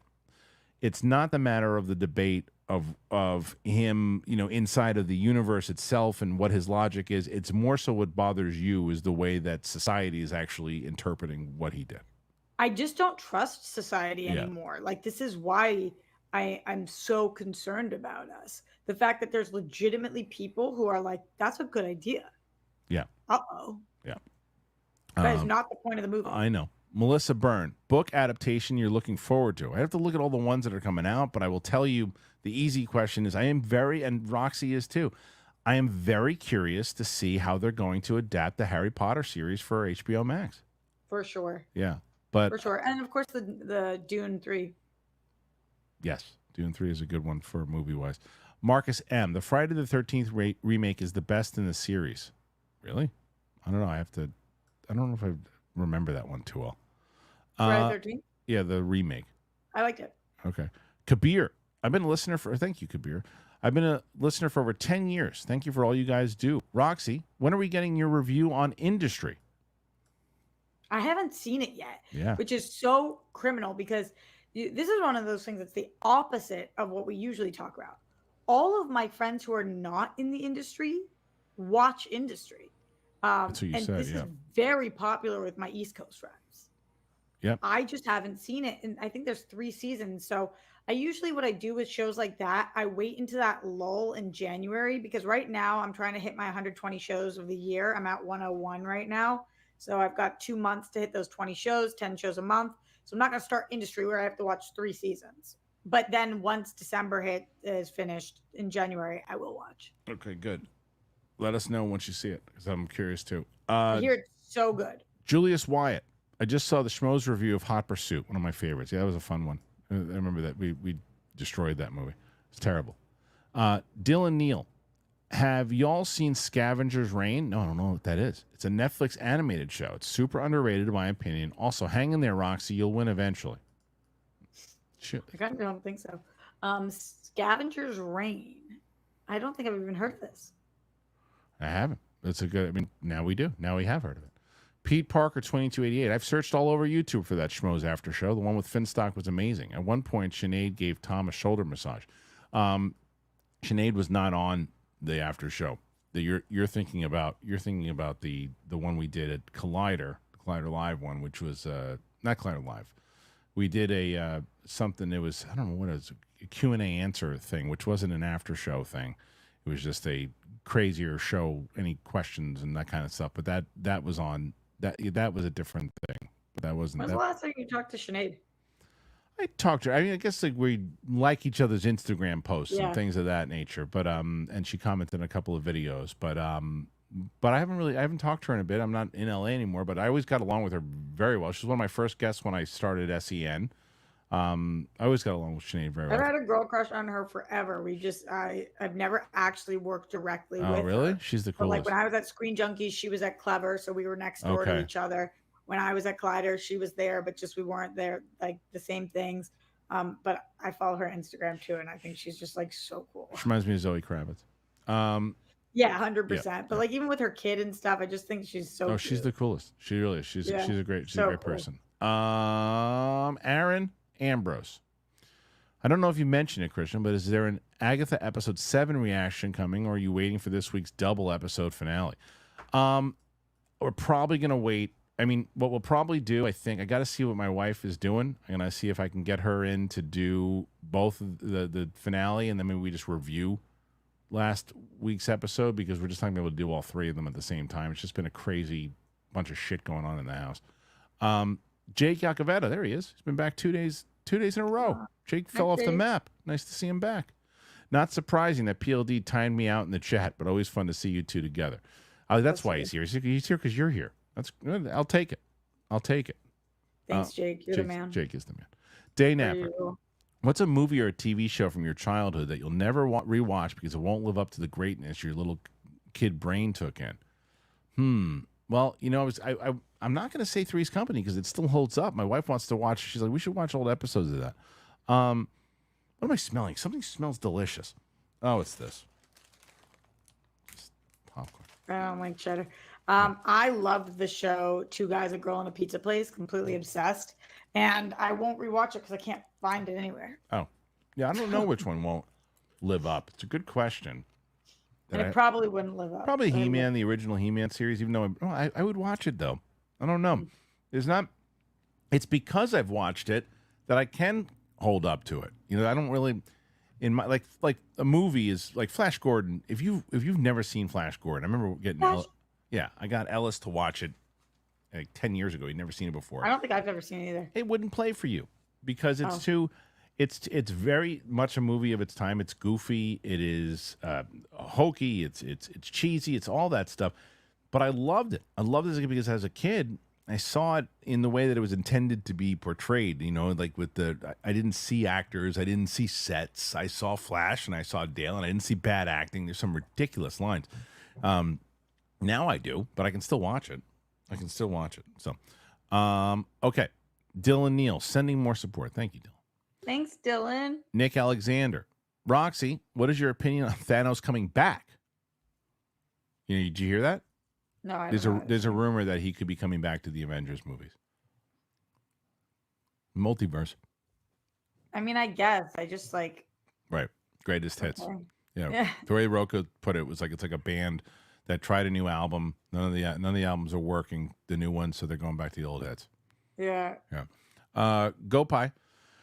How do you feel about not another teen movie? Well, I have a bias to it, because my good friend is in it. I liked it, and I was a big fan of Shyler Lee. She was probably half the reason I stuck with Supergirl. So Serena Vincent, who plays the naked girl in the movie, is a friend, and she was in my pilot. And she's a very good, she's a sweetheart of a person. She's such a great person. And that movie, I got a kick out of that movie for what they did. I like that they spoofed all those movies at the time. How did you feel about it? That we talked about this, that I hadn't seen this. I didn't even know that you watched Supergirl. Me? I don't remember you saying that. I didn't watch Supergirl. And Serena Vincent I interviewed once, and she was so lovely. We still follow each other. She's great. It's great. I didn't watch Supergirl. Oh, you said... Oh, he said that Kyler Lee is... Yeah, he said that. Yeah, no, it's Sam Levine's in Not Another Teen Movie, by the way.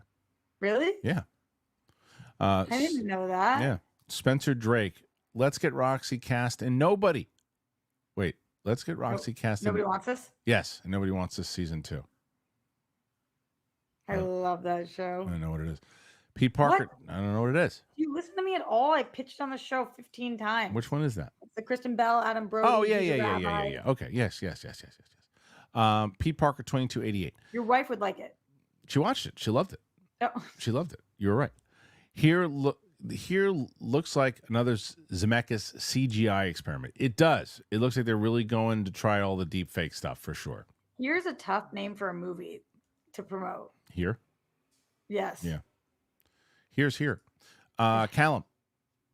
Peaky Blinders thought Birmingham would have helped. Wait, Pete Blinders thought Birmingham would have helped. Peaky Blinders. That must be what he was talking about. I got it. Okay. No, I thought you meant Birmingham, Alabama. Oh, okay. 2 more rocks. Unless you one more, you can get to 60. But right now you're 59. Teresa Sky, Roxy, thank you for the TV picks every week. Hacks, Only Murders, Abbott Elementary. I watch all of them because of you. Did you watch awesome. Rivals on Disney? Hacks, Only Murders, and Abbott Elementary are three of like the best comedies. So great job. Thank you for watching those. Rivals, what was that show? Let me look on Disney. Was it a Disney Plus show? Yeah, I guess so. Rivals. And all right, well, Let's see. Oh, Alex Hassel. No, I don't know what this is. Not sure. Robert Campbell Black, and no, this looks like it could be up my alley. well, David Tennant's in it. maybe. Well, you hit 60, so congratulations. Thank you. Joey, I never heard of that. Is it good? Should I watch it? Let me know. that's what they say. Joey Pedros, Roxy, who's your favorite underrated DC villain?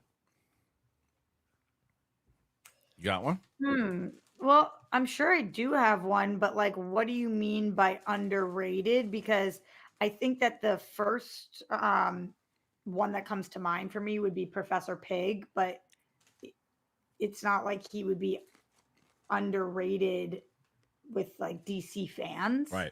But hasn't been a villain in a major movie, so I guess so. Okay, so I gotta wrap up real quick. So here's the last one. And this is Alex. I gotta wrap up real quick. I'm here for 14 more minutes. Not today. I gotta wrap. That says you. I'll tell you afterwards. Just throwing in support for Roxy. I found Kristian's channel through you back in the Screen Junkie days. Your dedication to what you do is appreciated. Thank you, Alex. Very, very kind. Roxy, still, I'm 60 is a great day. It's a great day. And when we started this, 60 was Great day at to the top. be alive. Where can people Sun find you, won't Roxy, shine. besides singing on your smoke alarm? I don't know what you said. Oh, Alan Smithy I just said don't understand why you're trying to kick me out, because how am I supposed to get above 60? Like, I could You have did. gotten Got to 61. over 100. You got I could have 61. gotten to over 100 if you give me 14 more minutes. I know, but I can't. So this is the So show that's today. not my fault. Not today. It's not. Where can they find you, please? You guys can, let me say it slow. You can find me everywhere at Roxy Stryer. Perfect. Thank you guys. Appreciate it. Thanks for being here. Apple Podcasts, Spotify, anywhere podcasts are found. Make sure that you're. You know what is that? crispy I hate that. fries. What is that? What is Especially that? when you run a restaurant. Where is that coming With from? delivery. What's happening? This some stupid ad just started playing, and I hated everything about it. Anyway, so thank you for being here. Appreciate it. Go to our sponsors, click on the links, make sure that you help us out, help yourself out, and we'll see you guys on the flip side. We'll be back here. I'll be back here tomorrow with my interview with Renzi Felice. So make sure you check that out. Check out our Clips channel. And then the live show will be back on Thursday with myself, Brett, and Steph. All right.